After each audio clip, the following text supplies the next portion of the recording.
where do I begin to tell this story? Repeticija, pusė šokėjų nėra. Ir aš sakau, kur šokėjai? Sako, jų nėra, jie užsiėmė. Sakau, kaip tai užsiėmė, kaip tai jų nėra? Sakau, taigi repeticija.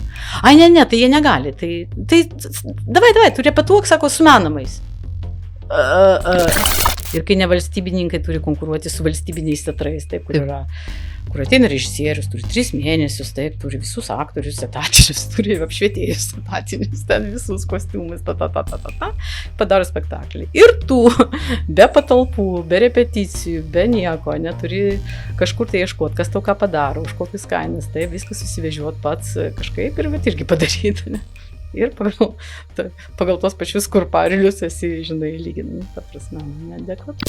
Neužsimert, nebijot, daryt kažką, tai, nes negalima taip leisti šitaip būti, ne? Nes taip mes ir būsim, ne? Taip ir niekur tas nejudės. Tai. Nes dar daug ką reikia pakeisti, tikrai. Paveldėjom baisų paveldą ir reikia jau keisti labai daug.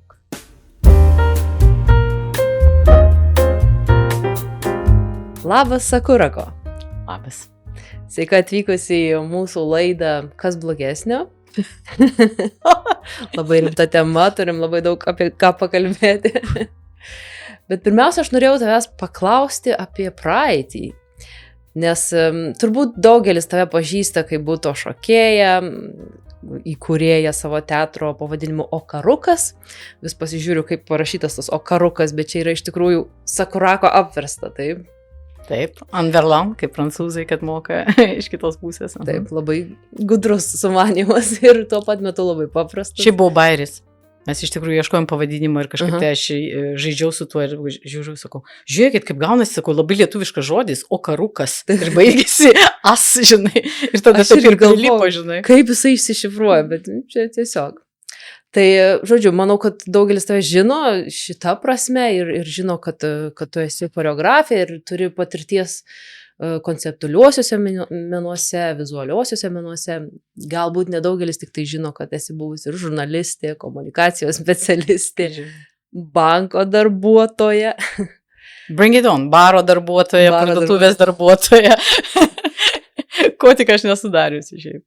Tai man buvo labai įdomu, kas blogesnio įvyko tavo gyvenime, tada, kai tu buvai žurnalistė, Inga, Lietuvoje, kad tu pasiryžai išvykti iš Lietuvos ir pradėti savo gyvenimą iš naujo. Nieko blogo, buvo puikumėlis, buvo laukiniai 90-ieji, medžiagos buvo tiek, ane, ir aš labai greitai patapau žurnalistikos žvaigždė tokia, nes buvau labai jaunatviška, maksimalistė, idealistė.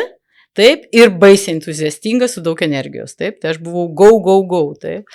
Ir viskas puikiai sekėsi, su viskuo susitvarkiau, kur mane neįmesdavo, aš išplaukdavau, kaip sakyta, ne? Ir pasidariau ganėtinai ir vardą, taip, turėjau, ir pasidariau tam tikrą karjerą, taip, ir buvau viršumoje, pasakykime, viršūnėje, kai aš nutariau, kad reikia kažką tai keisti šiek tiek.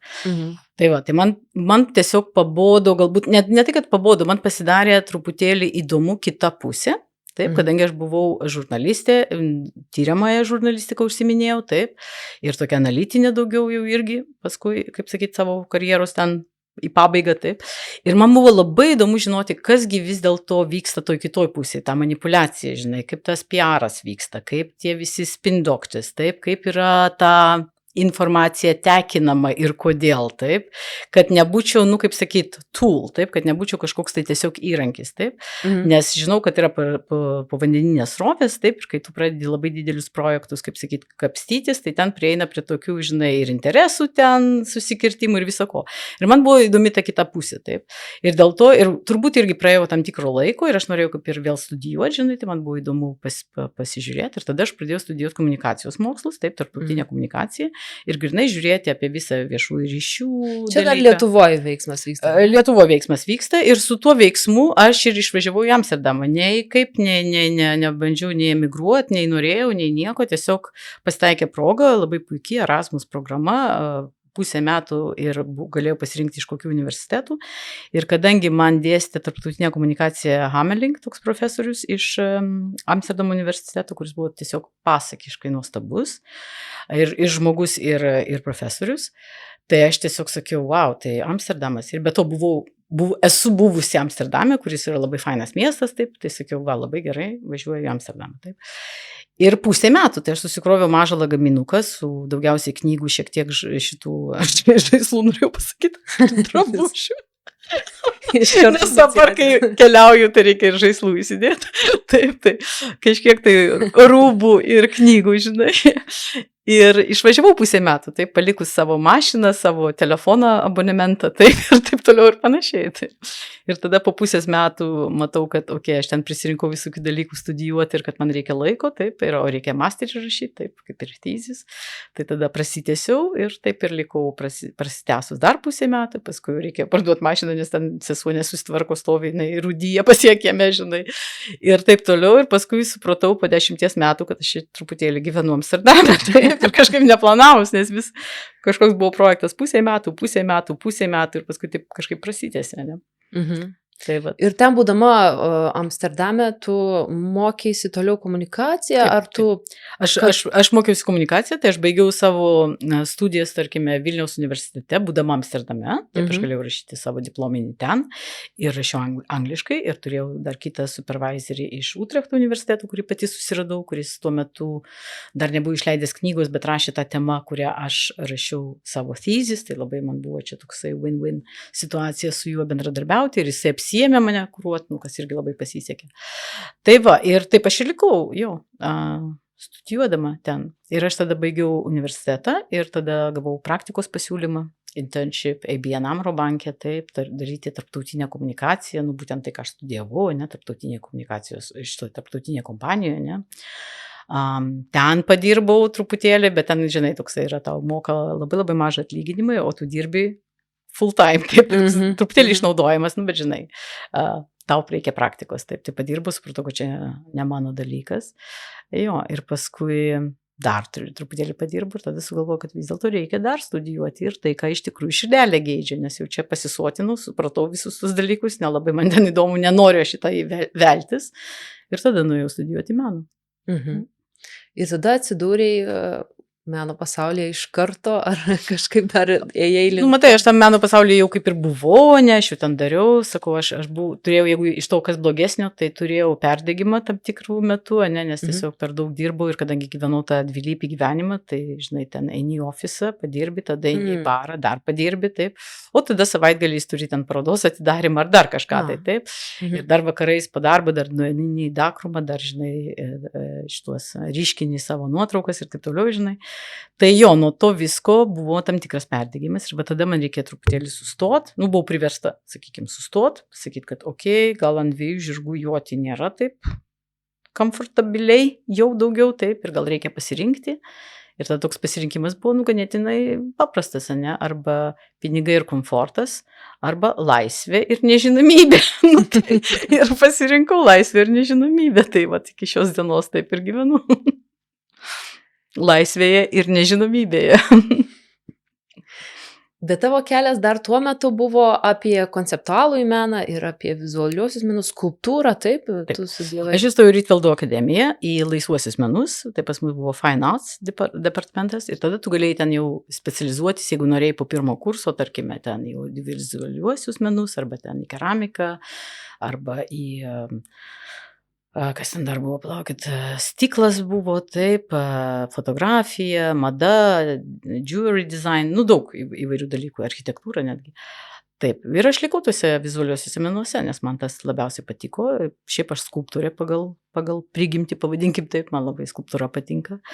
Ir tada su stiklu labai flirtavau kurį laiką, nes labai man stiklas patiko kaip medžiaga. Ir man sakė, iš stiklo departamento, sako, tu kalbi stiklo kalba, tau reikia į mūsų departamentą. Bet kažkaip paskutiniais metais ten keltis į tą departamentą kažkoks buvo toks truputėlį, ką man čia tai daryti, aš ir taip dirbu tenai, sakykime, pusę etato, nes aš ten vis ateidavau pūsti kažką tai ir konceptualiai, ir man stiklo meistras sakydavo, ką tu čia kalbi, nesąmonė, sako, ateina čia tie konceptualistai, prisigalvoja dalykų, sako, niekada čia taip nebus, sako, jisai susprogs, nes, va taip yra tokie dėsniai, sako, gerai, tegu sprogsta, sako, man nesvarbu, pabandom. Ir tada mes pabandom ir jisai nesprogsta, taip, ir viskas gerai. Ir tada tas meistras sako, wow, interesting. Nes jie, žinai, jie yra meistrai, jie žino, kaip stiklas dirba ir ką su juo galima daryti ir ko negalima daryti, žinai. Tau yra tos taisyklės vienodai, nes tu jų nežinai elementariai ir tau yra įdomu ir tau yra, žinai, smagu. Ir kartais tas fuksas pavyksta, žinai. Tai va. Jo, ir skulptūra, kuri mane atvedė paskui į, sakykime, instaliaciją, nes tai buvo iš tikrųjų tada toks kompleksinis dalykas, aš dirbau su erdve ir dariau intervencijas erdvėje ir va tas man labiausiai patiko. Ir dar labiau, jeigu tai būtų įvietinta kažkokia instaliacija, kur aš galėjau pasirinkti erdvę, kuri, kaip sakyt, pradėdavau kalbėti su manim, tada aš atrasdavau, kas ten joje yra, kas man yra įdomu, kaip aš galiu tai kažkaip tai rekonstruktuoti, ne, kažkaip tai perdaryti, ne, kažką tai tenai įdėti, galbūt kažkokį minimalų dalyką, galbūt kažkokį didelį dalyką, nesvarbu, ne, pagal erdvę. Erdvė diktuodavo konceptą, pavadinkim taip. Ir darydavau tokias erdvinės patirtis, ne, kur tu ateini kažkokią erdvę, dažniausiai apleista, aišku, nes labai jos seksi tos erdvės tokios, ne, ir juose kažką tai padarydavau. Va, ir taip atsitiko, tas irgi poreikis atsirado, kad toj erdvėj, kurią aš susikurdavau, kartais man norėdavosi presence, va, žmogaus buvimo, pavadinkim taip. Ir iš to atsirado turbūt perėjimas toksai subtilus į performance irgi. Ir tada pradėjau daryti ir performance. Ir iš to patekai į buto? Kaip atsirado tavo gyvenime buto? Jo, buto atsirado taip irgi labai netyčia, aš jo, kaip sakyti, neieškojau. Aš paskutiniuose metuose Rytvelde ieškojau tokio balanso tarp kūno ir sąmonės, pavadinkim taip, nes buvau labai konceptualistė, tai toks, jeigu nupiešti, tai buvo didelė tokia galva ir toks kažkoks kūnelis, kuris tave iš vietos taško A į tašką B nuneša, žinai, ir toks truputėlį apleistas. Tai kažkaip norėjusi iš to konceptualizmo burbulo, iš to savo galvos, žinai, ištrūkti ir kažkaip tai pradėti truputėlį su tuo kūnu susidraugauti, ne? Tai pradėjau daryti įvairias technikas, tai meditacija, tai či, taip toliau ir panašiai. Ir va tada vieną kartą, čia buvo toks irgi paradoksas, stoviu aš valgykloje Rytveldo, taip, laukiu maistų, ten mano draugas dirba, ne, kuris irgi studijuoja. Ir jis sako, tu atrodai labai kaip buto šokėja, žinai, nes aš buvau skusta galva. Sakau, buka, sakau, aš nekokia nešokėja, aš esu konceptuali menininkė. Tai. Sako, ne, bet sako, tu pasidomėk, sako, pagal tavo darbą, žinai, sako, va, čia labai įdomus dalykas. Ne, aš girdėjau apie tą butoniką, žinai, galvoju, jeigu jisai sako, gal reikia pasižiūrėti, žinai, ir kažkaip tai pasižiūrėjau. Ir man iš pirmo karto, va, žinai, kaip būna meilė iš pirmo žvilgsnio, pasižiūrėjau, visiškai man nesuprantama kalba, bet visiškai suprantu viską, va čia jaučiu, žinai, viską. Ir taip galų galia sakau, wow, kažkas tai kalba mano kalba, va čia tai aš suprantu, va čia yra ekspresyvų, paveikų, taip, ir, mane, kaip sakyt, pagavo, taip. Ir tada jau man rūpėjo pasižiūrėti, kas kitas buto, taip, tai kaip jį tada daro, taip, jeigu mane šitai pagavo ir man tai patiko, taip. Ir ten irgi kurį laiką neturėjau pagal grafikus tokios galimybės, vis norėjau kažkokį workshopą nuvažiuoti, bet tai aš užsiemus, tai ten workshopai nevyksta. Ir paskui taip susiderinu, kad kaip tik atsiranda 2 savaitės Vokietijoje, aš turiu kaip tik tas 2 savaitės laisvas, galvoju, va, viską metu ir važiuoju ir pasižiūriu, kas tas buto. Ir patekau į taip vadinamą buto Olympics, kuris vyksta per 4 metus vieną kartą, kur suvažiuoja iš viso pasaulio visi, kas buto, taip, susirenka rimti meistrai iš Japonijos ir ten vyksta toks labai labai intensyvus darbas su pasirodymais pabaigoje. Ir aš patekau, kur ten kojas negalėjau pakelti ir ta prasme neužsiminėjau jokiais sportais, jokiais šokiais.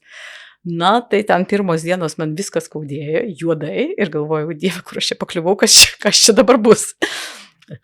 Bet nieko, ir išplaukiau. Ir va tada jau, kai aš pradėjau tam, kaip sakyt, tame workshop'e šokti, tai prie manęs prieidavo žmonės, sako, kiek tu metų šoki buto? Sakau, aš pirmą kartą bandau kažką tai daryti.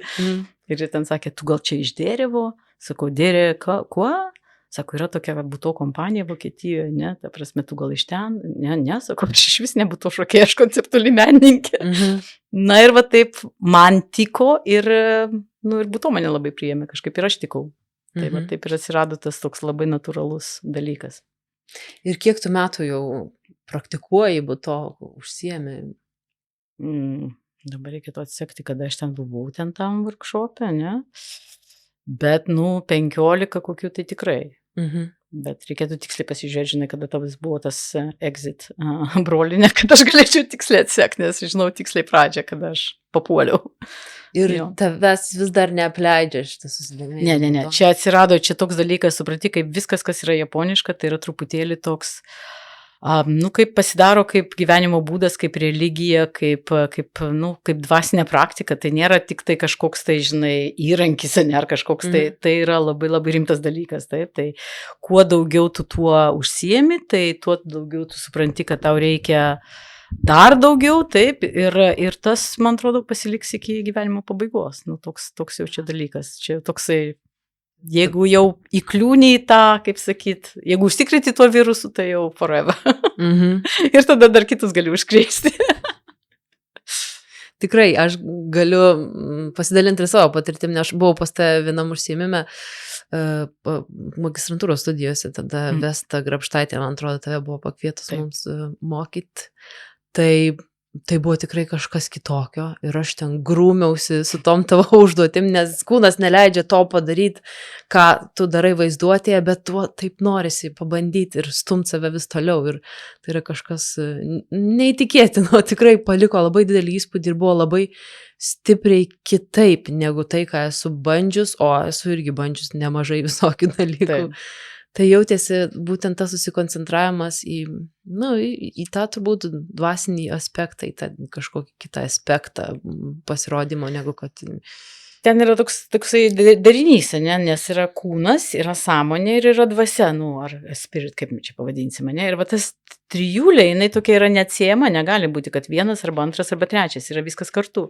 Tai va tą fenomeną mes ir tyrinėjam būto, tai ten yra, žinai, ir kūnas turi dirbti, ir kartais kūnas nepasiduoda, arba turi kažkokių problemų, žinai, fizinių kažką tai padaryti, bet kartais ir mind, ir tavo sąmonė nepasiduoda, nes kažkas yra labai, o kartais būna kažkokie emociniai dalykai iškyla staiga, taip, kiek pas mane, pavyzdžiui, per kokius seminarus, žmonės apsiverkdavo, nes, ta prasme, tu įeini tiesiog gilin, tu leidi savo įeiti ir tu atsidarai kažkokį tai ten dalykėlį, kuris, nebuvo, kaip sakyt, pažiūrėtas, taip, ir tada išsilieja tam tikri dalykai, tam tikri emociniai, kažkokie tai buvo užrakinti dalykai, taip. Tai būto turi tokį ir terapinį aspektą, pavadinkim, taip, bet tai yra irgi vizualus menas arba scenos menas, pavadinkim, Taip, tai yra tokios grumtinės su savim, su savo vidiniais demonais, reikia pasinerti labai giliai, be jokio safety belt, aišku, tu pasitikė dėstytoju arba meistru, kuris yra šalia, kuris gali tau padėti, kaip sakyti, tame, bet jo reikia nerti labai giliai, kad tu kažką tai iš tikrųjų pasiektum ir kad tas būtų autentiška, kad tai būtų kažkaip tai, svarbu, nežinau, kitaip tai yra paviršius ir forma ir tai yra nebeįdomu, nes pamėgdžioti formą tai nėra būto. Bet ar kiekvienas gali, bent jau pamėginti užsiimti būto, ar tai reikalauja kažkokių fizinių savybių ar mentalinių savybių? Aš tai sakau, kad kiekvienas, kas gali vaikščiot, gali tai padaryti, taip, ir netgi nevaikštinti. Žmonės irgi tai gali daryti, nes, pavyzdžiui, Kazono senatvėje, kai jis nebegalėjo jau vaikščioti, jis buvo kėdėje, taip, ir jį atridendavo į sceną ir jis iššokdavo toliau, taip. Tai ta prasme, čia lygiai tas pats klausimas, ar visi gali medituoti. Ir taip, ir ne. Nes taip, visi gali, bet ne visi gali. Tai ir taip ir būtų, tai visi gali pabandyti tikrai, čia nėra nieko. Aišku, pagal galimybės, kuo tavo kūnas yra, kaip sakyti, labiau paruoštas, kuo jis yra stipresnis fiziškai, taip, kuo jis yra, sakykime, ir lankstus, ir stiprus, ir ištvermingas, ir balansuotas, taip, tai tada tu gali pasiekti labai daug. Taip. Bet ir su limituotu kūnu, jeigu tu esi senas, ten su skauduliais, kažkokiais su traumom ir panašiai, tu irgi gali, bet tik tai tavo tada yra kitos ribos, bet gali būti vienodai paveiku ir labai stipru. Aš turėjau seminaruose žmonių, kurie yra, pavyzdžiui, labai dideli, tarkim, arba senyvo amžiaus žmonės, taip, kurie, bet kokius jie atveria vaizdinius, kokios tai yra, kaip tai yra stipru, kaip tai yra paliečiant, jeigu jie iš tikrųjų tai daro labai, kaip sakyti, autentiškai, taip. Tai tas fizikinis ribojimas, jis nėra rodiklis, bet aišku, jeigu tu nori, kaip sakyti, daryti maksimumą, tai kūnas turi būti gerai paruoštas. Šiaip jau normaliai kalbant, tai būtų šitų meistrų kūnai, tai yra, kaip kokių atletų, kaip baleto šokėjai, labai gerai paruošti.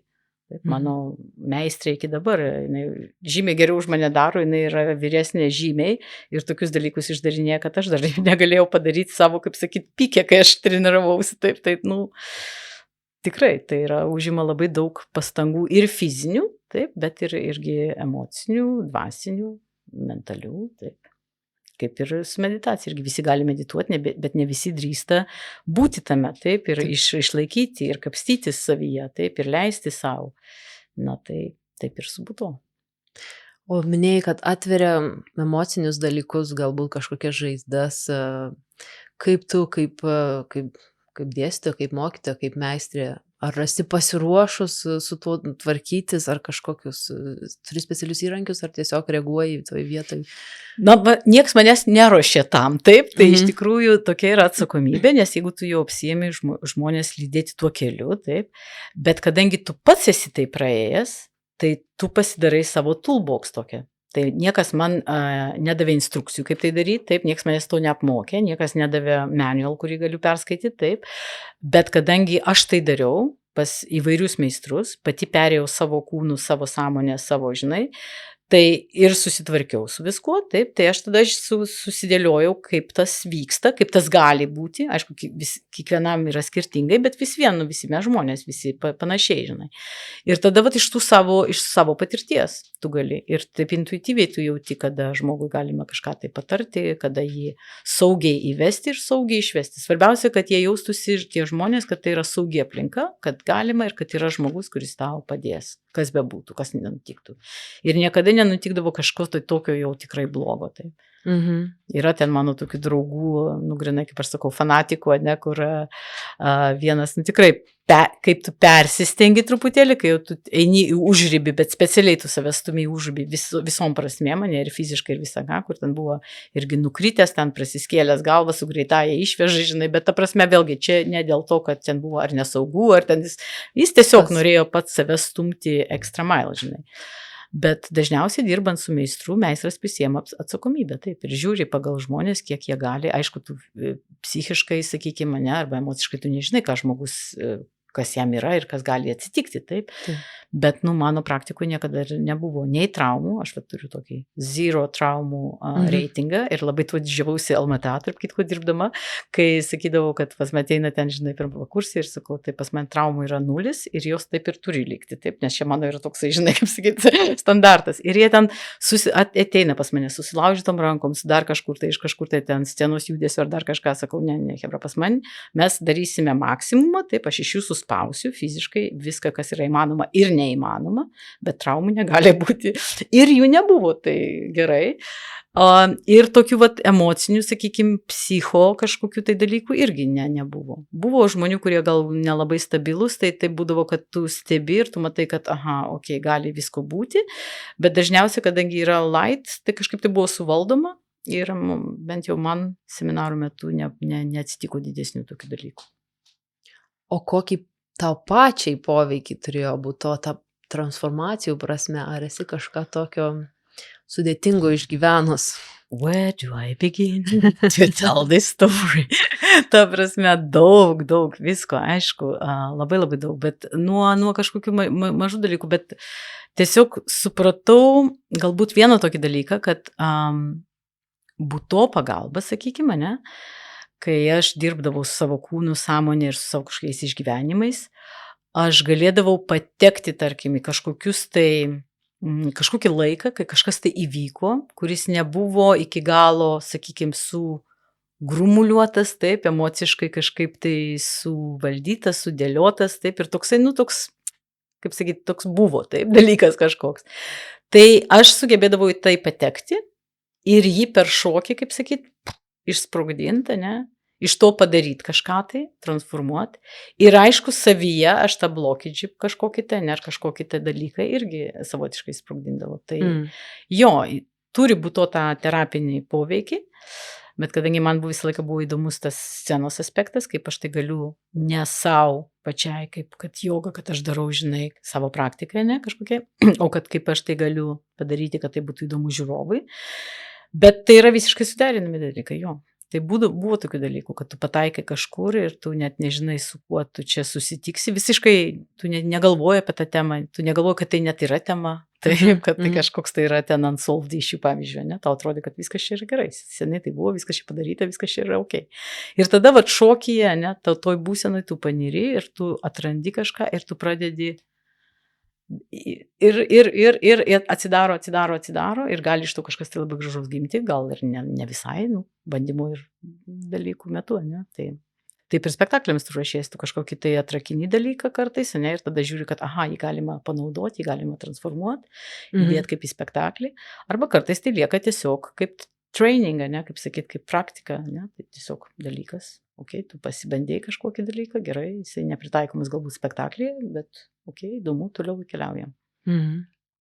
Ar gali pateikti kokį konkretų gal pavyzdį pasidalinti, kada kažką iškėlė iš savęs ir kas virto meno kūriniu, nes manau, būtų įdomu visai. Čia reikėtų pagalvoti, labai daug, nes, supranti, visi tie miniatiūriniai dalykai kažkaip tai paskui vėliau ar greičiau krenta į meno kūrinius, ne? Galbūt jie yra atrandami ten vieno workshopo metu ar vienos kažkokios užsiėmimo, metu, bet išsigryniniai jie paskui gali tapti labai ir net nelabai sąmoningai, nes kai tu tai jau atrakini, tai jis yra su tavim ir paskui, kai tu, pavyzdžiui, net improvizuoji, tu gali tuo pasinaudoti, kaip sakyti, nes tu jau tai esi pasibandęs, ne?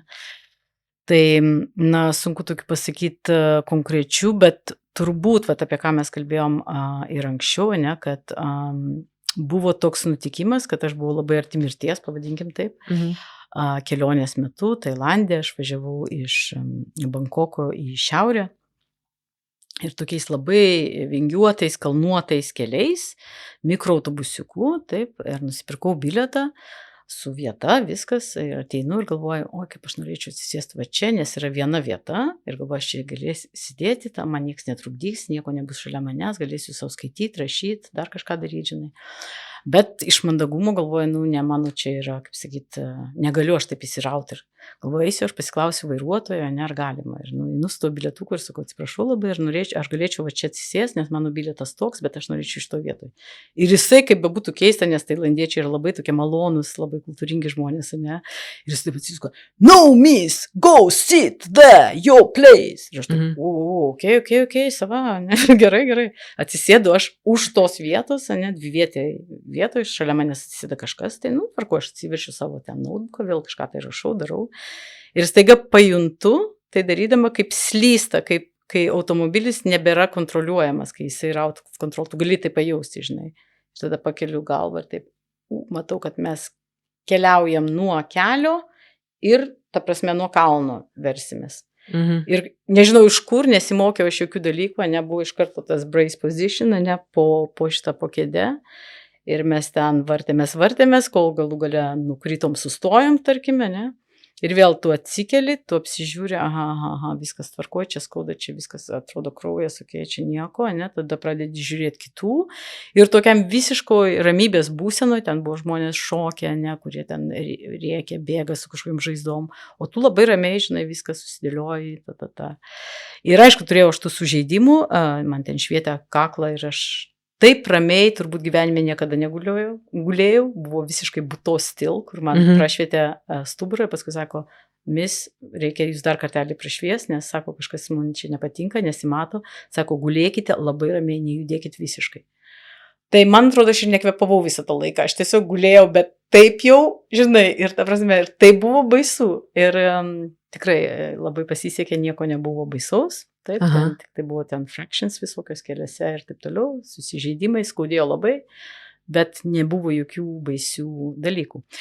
O žmogus, kuris sėdėjo priešais mane, toj vietoj, kur aš norėjau sėsti solo, taip, buvo Tailando pilietė, kuri žuvo kelyje. Tai va toks kažkoks labai keistas dalykas. Taip, tai turbūt paskui analizuojant tai, aš atsimenu, kad aš labai piešdavau, kol aš dar gydžiausi, tai aš pasimdavau notebooką, ne, ir tiesiog piešdavau ir vat aš išpieždavau tuos dalykus, ne, kažkokius vizijas iš to auto įvykio, ne, kažkokius tai kūnus ten sukritusius, ne, ką aš mačiau. Ir tada šokiai irgi tai pasireiškia. Tu kažkaip šokiai, tu pradedi kažkokį tai pratimą tiesiog, ne, darai ir tada prieini prie to, kad kažkas taip gimsta tokio visiškai netikėto iš tų patirčių, ne. Tai tos patirtys, jos visą laiką yra mumise ir tos emocijos kažkokios išgyventos, išgvildentos ar neišgvildentos yra mumise.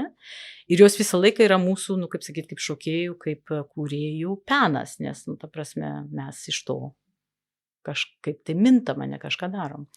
Ir mano vienas meistras yra labai gerai pasakęs, aš labai mėgstu jo tą frazę ir visą laiką sakau ir dabar savo studentams, ne, tai kad šokėjas buto tai yra kaip sakūros medis, taip, kuris vieną kartą, vat, jam buvo toks įvykis, jisai Kioto savo butelyje, ne, jam klozetas užstrigo, ten neveikia, jis įsikviečia meistrus, jie ten bando žiūrėti, kas čia vyksta, pasirodo, kad sakūros medis, kuris šalia auga, taip, jo šaknis įlindo ir ten suardė vamzdyną, taip, ir taip toliau. Tai va tas sakūros medis, kuris minta išmatomis, taip, kanalizacija, ten pūvenom ir taip toliau, ne? O paskui žiūrėk pavasarį, išskleidžia pačius gražiausius žiedus su tokiu subtiliu aromatu, ne? Tai ir mes kaip tie menininkai, mes irgi mintam gal kažkokiems tai ir išmatomis ir pūvenomis, taip sakykime, kažkokiais tai ir geopolitiniais dalykais, ir naujienomis, ir asmeniniais kažkokiais tai emociniais, gal ne visai gerais dalykais. Bet tas gali būti medžiaga, penas, kažkokiai transformacijai, tai paversti kažkuo tai gražių ir viltingų. Ir, kaip sakyti, ne tam, kad tik tai parodyti ir išdrėpti žiūrovo, taip, bet tai irgi kažkaip ir transformuoti, nes tada tai ir yra menas, ne? Nes tiesiog pasipasakoti apie savo bėdas, tai yra vienas dalykas, bet kaip sakyti, kažką tai su tuo padaryti, iš to kažką sukurti, tada jau yra kitas dalykas. Labai graži ta metafora, sakuros ir tai man irgi patiko, nes labai mėgstu sakuras, ne, labai mėgstu tus žiedus ir man kaip pasakė, aš tiesiog mačiau net, tiesiog taip, o kažkuo giminta, ne? O kaip ir mes žmonės, mesgi pereinam netgi kasdienybę, ne? Ir kažkas kažką pasakė, kažkur, tai kažkokia išgirdi naujieną, susijaudinai, taip, kažkoks kiviršas, dar kažkas, viskasgi tai yra, ne? Bet tas paskui transformuojasi ir tu nežinai, kada šokio aikštelė, kai tu treniruojas, kada kas išeis, kažkas tai, kas yra neišgvildenta, tas atsiranda ir tada tu gali su tuo dar dirbti, jeigu tu iš tikrųjų pasineri labai giliai, tai. Ir jeigu iš to atsiranda kažkas tai, ką galima paskui naudoti spektaklyje, tai tas irgi kartais savaime ateina, o kartais tu labai konceptualiai, sąmoningai sudėlioji dalykus kažkokius, tai taip. Tai vat irgi, gal grįžtant prie tavo klausimų, ką aš esu darius, tai, pavyzdžiui, tas performances mano toks buvo, kaip jis yra, lietuviškai tai aš jo neišversiu, bet emergency exit buvo, tai net nežinau, kaip čia būtų išversti, bet atsargos išėjimas. Avarinis išėjimas į niekur, pavadinkim taip, ne? Tai mano galva ir buvo, kaip sakyt, tas fundamentas, tai ir buvo tas autoįvykis Tailande, nors visiškai pasąmoningai jis atėjo, ne? Aš nesakiau, kad dabar pasėdėsiu, pagalvosiu, kas čia atsitiko ir iš to padarysiu performansą. Anaip tol ne taip, ne? Aš pradėjau daryti, kažką tai dariau, kažką tai žiūriu, kaip lipdosi dalykai, o paskui ypatingai, kai jau tu sušoki, kai tu padarai, kai tu pasikalbi su žiūrovais, ne? Ir tada pasižiūri atgal į savo darbą ir galvoji, aha, tai čia va šitas dalykas, o čiagi žiūrėk, čia viens prie vieno, va čia šitas turbūt dalykas, ne, čia tie išgyvenimai, ne, ir tas toksai suvokimas, galbūt jis dar nebuvo konceptualus tas suvokimas, kurio aš negalėjau galbūt įvardinti, įžodinti, ne, pati net savo pasakyta, ne, bet jisai jau buvo ir jau mano kūnas turėjo tą atmintį ir tą, kaip sakyti, intelligence, ne, ir jau buvo jisai suformulavęs ir jisai pasireiškia, būtent performanso metu, šokio metu. Ir paskui tu jau į tai žiūrėdamas gali sakyti, aha, nes visą laiką yra tokia refleksija, ne, tu savianalizė, ne, tai tu pasižiūri, tada sakai, aha, čia turbūt čia tas. Tai nėra taip, kaip sakyti, nėra niekada forsuojama ir pritempta, taip, bet gali tie dalykai sugulti į spektaklį. Kartais sąmoningai, kartais nesąmoningai. Sąmoningai tai yra atrinkti sąmoningai, bet neforsuoti, kad aš dabar sąmoningai padarysiu tą ir tą. Taip dažniausiai neišeina. Bandai kartais. Bet išeina kas kita. Padarai kažką, tai ok, fair enough, bet nieko tokio, kas būtų tikrai įdomu. Grįžkime į Japoniją. Man labai įdomu patirinėti tavo etapą Japonijos. Iš kur tu gavai Sakurako vardą? Kodėl? Tai pasivadinai, ar buvai pavadinta tiksliau? Čia toks dvigubas. Aš jau dar būdama Amsterdame, aš kažkaip galvoju, nes daugiau ir daugiau dariau performansų, ne, ir man atrodė, kad kažkaip reikėtų atriboti tuos dalykus, savo konceptualų meną palikti su savo vardu, ne, o tada jau scenos menui, ką aš darau, kurti kažkokį scenos vardą. Ir kažkaip galvoju, kažkokio reikia tokio prasmingo ir kuris make sense. Ir kažkaip tai vat, ten kažkaip galvoju, Sakura, man labai patinka, bet nieko nesugalvoju. Ir vat, būdama Japonijoje, iš tikrųjų vieną kartą aš važiavau viena visiškai, kaip sakyti, į nežinę, taip.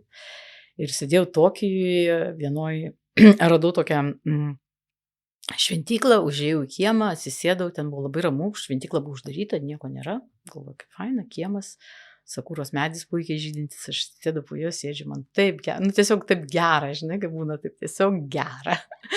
Ir staiga išeina tokia moterytė, kalba tik tai japoniškai, ne, nusilenkia, pasisveikina, kažką tai aiškina man, aš jai atsakau vienu sakinį, žinodama, kad aš nekalbu japoniškai, vis tiek jinai mane už rankos vedasi, okei, aš einu, atidaro man šventyklą, vos neliepia užeiti, gerai, aš užeinu, žinai, viskas tvarkoja, apsižiūriu kaip gražu, viena šventykloje, ne, atsisėdu ir sėdžiu, jinai išeina, aš sau sėdžiu, galvoju, kaip faina, dabar kaip gerai. Ir staiga atneša telefoną, jinai ateina su telefonu ir duoda man, nes jinai nekalba žinai angliškai, duoda man, ir ten vyriškas balsas ir sako, kaip gerai, kad jūs esate čia. Kaip aš džiaugiuosi, kad jūs atvykote. Ir aš taip žinau, maždaug, what? Sakau, jo, man sakau, irgi labai džiugu, kad aš esu čia. Sako, ar jūs dar pabūsite, ar jūs dar turite kokį 10 minučių? Sakau, taip. O ką jūs sako planu? Sakau, aš nieko, aš su dviračiu, aš tiesiog pat apsižiūrinėjau Saksoje, ne? Sako, gerai, aš tuoj atvyksiu, aš jūs sutiksiu, aš irgi, sako, su dviračiu būsiu. Gerai. Sėdžiu aš toj šventykloj, atvažiuoja toks pagyvenęs vyriškis, ne? Ir labai maloniai pasveikina vėl, sako, kaip malonu, kad jūs esate čia, sako, ar norite aplankyti dar šventyklą? Sako, labai, sako, aš jums papasakosiu apie jas, kalba angliškai, žinai, sako, kaip fainai, sako, aš kaip tik labai norėčiau. Ir mes keliaujam su juo, vieno iš šventyklą apsilankom kitoj, jisai man pasakoja, aš jam pasakoju kažkaip tai. Sako, aš jūs kaip pamačiau ten sėdint, ne, sako, laukiant, jūs tokia, sako, sakura ko, ne, sako, sėdit po to sakuros medžiu, sako, šypsotės. Sakau, jo, sakura ko, sako, tai yra japoniškas vardas, nes, sako, aš jį jau esu sutikus. Sako, jo, bet jis toks senas, nes jis ilgas, daug skiemenų, ne, tai nelabai populiarus dabar, bet jo, tai yra, sako, toks vardas. Ir vat nuo to laiko man toks, gal tas sakura ko. Ir tada įsiaiškinau, aišku, buvau pakviesta į jo namus vakarieniai, su visai nepažįstama šeima, kur mane aprengė ir darė arbatos ceremoniją, ir aš buvau staiga su kimono, taip. Ir ta prasme, tikrai nuostabus vakaras, nuostabiausias prisiminimas. Ir vad mes kalbėjom ir tada netgi išmokau rašyti, nes sakau, tai parašykit, kaip ta sakura ko rašosi, ne, ir jau tada aš jau galvoju, aha, čia galbūt kažkas tai. Na ir nuo to laiko kažkaip tai gimus balandžio 1, kai dažniausiai žydi sakuros visur, išskyrus Lietuvoje. Lietuvoje jos vėluoja lygiai taip pat kaip Hokkaido, bet Tokijoje jau žydi tuo metu, ir ar Amsterdam, ir Paryžiuje, visur, kur aš gyvenau, jau žydėdavo dažniausiai per mano gimtadienį, tai aš darydavau hanami, pikniką, ne, lauke visą laiką su draugais, tai aš galvoju, kad tas labai fainas toks vardas ir turi su Japonija ryšių, tai kadangi aš praktikuoju japonišką meno rūšį, tai kažkaip tai labai man tiko ir patiko. Tikrai labai gražus ryšys ir tinkamas vardas. O tai ką tai reiškia? Tai reiškia vyšnių žydėjimo mergaitė. Taip išvertus kūrė mergaitė, moteriškas lyties vaikas, taip, tai sakura. O kaip tu sugalvojai grįžti į Lietuvą, pabuvus Japonijoje ir Amsterdame ir Tailande, pagyvenus po visą pasaulį, kodėl šitoj mažoj šalyje vėl esi? Netyčia. Kaip ir viskas gyvenime. Eilinį kartą. Ne, buvo toks dalykas. Aš turėjau tokį labai nomadišką periodą, kur aš Amsterdame savo butą, kaip sakyt, supaprastinau, sudėjau į, kaip sakyt, sandėliuką daiktus, ne, užleidau ten savo draugų gyventi, kuris tuo metu reikėjo jam kur gyventi. Ir aš tiesiog gyvenau su vienu lagaminu. Taip, ir aš būdavau iš rezidencijos į rezidenciją, iš projekto į projektą ir va taip neužvažiuodama namo. Anksčiau aš taip darydavau, aš važiuodavau kažkur tai kažkokį tai projektą ir tada grįždavau namo, o dabar aš buvau be namų, tai grinai buvau nomadas. Ir po kurio laiko tokio gyvenimo, tu pavargsti, tiesą pasakant. Taip. Ir tada, kaip tik aš buvau susipažinus jau su savo dabartiniu vyru. Ir kai aš grįžau iš Japonijos, tai man buvo pasirinkimas ar grįžti atgal į Amsterdamą, taip, ar būti kažkur kitur. Ir kadangi jisai buvo Prancūzijoje, galvojau, tai aš tada važiuosiu į Prancūziją, pabūsiu ten ir tada žiūrėsiu, kas įsirutulios. Tada mes Prancūzijoje pradėjome ieškoti irgi, kur dirbti, kur gyventi. Radom vieną, ieškom šiaip rezidencijų visur, bet viena atsiliepė, kur buvo prie Paryžiaus, ne, Paryžiaus priemiestyje. Bet šatu, ne, tai pilis kaip yra, ne, tai sakiau, gerai, iš Paryžiaus centro į priemiestį važiuot kažkaip nelygis, bet į pilį, okei. Tai buvom tokie kūrybiniai rezidencijai Chateau Ephemer prie Paryžiaus. Ir ten mes galėjom būti, metus, 3, kiek norėjom iš tikrųjų, ne tokia ilgalaikė rezidencija buvo. Tai po 3 metų ten aš kažkaip supratau, kad galbūt reikėtų kažką tai keis, kažkur tai kitur dabar, pabandyti. Ir kažkaip Lietuva atsirado mano žemėlapyje, nes jau buvau pakviesta čia pravesti vieno seminaro. Aš jau buvau nuvažiavus į Lietuvą, susipažinau su LMTA studentais, kurie buvo tokie nuostabus, taip tokie imlus, taip jiems buvo įdomu, ir galvojau, wow, gal čia kažką tai galima būtų Lietuvoje padaryti, Ir tada sakau savo vyrui, sakau, klausyk, mūsų rezidencija baiginėjasi, sakau, gal važiuojam į Vilnių, sakau, aš nebuvęs ten 20 metų, sakau, tu iš vis nebuvęs, gal įdomu, žinai, sakau, turiu būti, tai mums nereikia su galvos, kur tipo būti, taip. Sakau, pasidarom tokią, man tai būtų rezidencija namuose, sakau, tokia adaptacija, kaip ten ta Lietuva 20 metų, žinai, pasikeitė, nauja karta užaugo, sakau, Ir sakau, pasižiūrim, sakau, bet aš, sakau, ilgai negalėsiu būti, nes man per šalta ten, tai sakau, metai 3 maksimum, bet sakau, kaip, žinai, kaip, sakau, Chateau Ephemer, sakau, 3 metai maks. Taip pat mes ir atvažiavom, dabar jau 7 metai, vis dar čia, vis dar šalta. Ir dabar galvoju, ką daryti, jo. O kas laiko Lietuvoje taip ilgai vis dėlto? Įvyko stebuklas, gimė dukrytė ir dėl dukrytės, sakykime taip, dėl lietuviškos sveikatos apsaugos sistemos, aš esu Lietuvoje, nes tikrai, kai buvau neščia, tai sakiau, kad gimdysiu tik tai Lietuvoje, nes kiek esu patyrus sveikatos apsaugos priežiūrų sistemų, Olandijoje ar Prancūzijoje ar kažkur kitur, tai Lietuva yra neapsakomai geresnė visom prasmėm. Žmonės yra nuostabus, specialistai yra nuostabus, sistema veikia puikiai, kol jos dar valdantieji nesugadino visiškai, nors jie žygiuoja tą linkme, kryptingai atrodo, bet tikrai tai dėl lietuviškų daktarų ir medicinos sistemos likau Lietuvoje gimus vaikui, nes turėjau puikią pediatrę, šalia polikliniką, viskas yra ranka pasiekiama. Ir dar vis mane dar čia laiko, bet galvoju, kaip čia dabar su tuo klimatu, nes aš labai sergu žiemom ir labai išgyvenu žiemą labai prastai, tai nežinau, bet dėl dukros, sakykime taip, likau Lietuvoje, nes labai yra viskas kaip ir patogu, Vilnius labai mažas miestas, yra viskas šalia, yra labai geras darželis mokykla, yra gera poliklinika, tai šeima mano irgi yra, ne mano sesuo, tai kažkaip tai irgi, jo.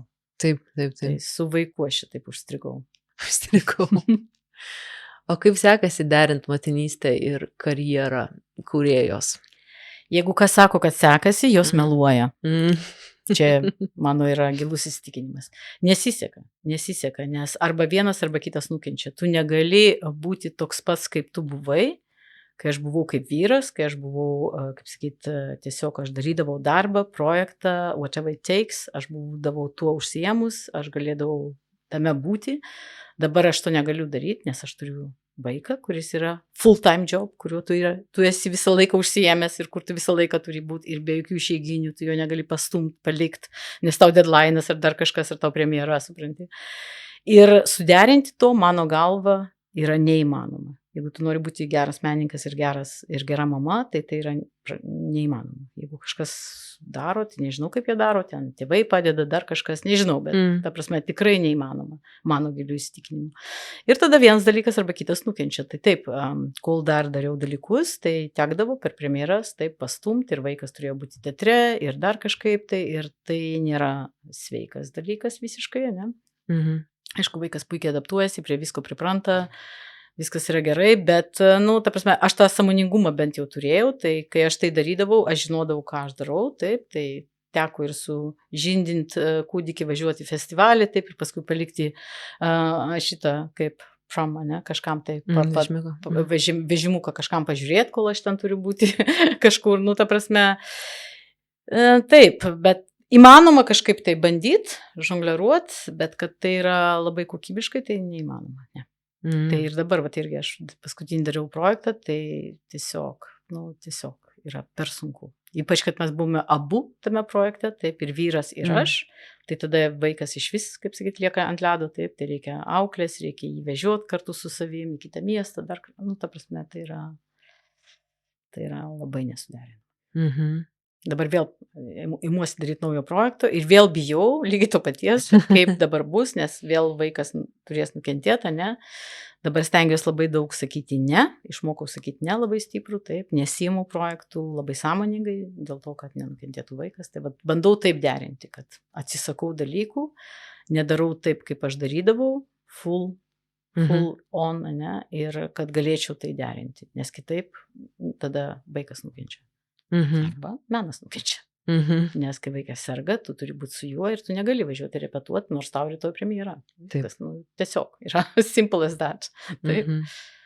Tai jo, suderint mano galva yra neįmanoma, bet tu gali bandyti. Bandyti derinti kiek įmanoma. Taip aš ir bandau. Labai daug sakau ne. Stengiuosi daugiau sakyti taip vaikui, taip, bet kažkaip dar bandau kažką daryti. Jo labiau, kad jūsų atveju, kaip ir mūsų su vyru, mes abudu esam kūrybininkai, jūs abudu esat kūrybininkai, abudu dirbat net ties tais pačiais projektais. Tai pasidaro dar sudėtingiau. Labai ypatingai, dabar šitas buvo mūsų spektaklis Meat Factory, tai mes įkūrėme Panevėžyje, tai įsivaizduok, man reikėjo vežtis vaiką į Panevėžį, leisti ten į Panevėžio darželį, tai vaikas turėjo ateiti į nepažįstamą grupę darželį ir sakyti, tu čia pabūk dabar truputėlį, nes mama ir tėtis turi dirbti.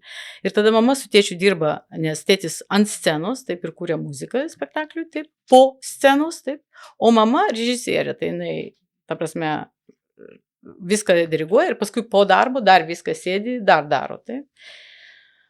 Ir kaip tada su vaiku, tai aišku, vaikas toksai truputėlį lieka. Nelabai prižiūrėtas. Bet jai pavyko adaptuotis ten Panevėžy kažkiek. Stebuklingas tas vaikas, irgi nežinau, kodėl išsirinko tokius tėvus, bet kadangi tokius tėvus išsirinko, tai kažkaip tai ir adaptuojasi, ir pripranta, tai taip, sugebėjo, puikiausiai. Ir dabar jau ir Panevėžį pažįsta ir vaikų. Ir ten būdavo toks, kur mes atvažiuojam kažkaip kitam kažkokiam projektui, žinai. Ir taip einam, labas, Mija, labas. Tada aikštelė, žinai, turi draugų. Sakau, čia tai jau vietinė.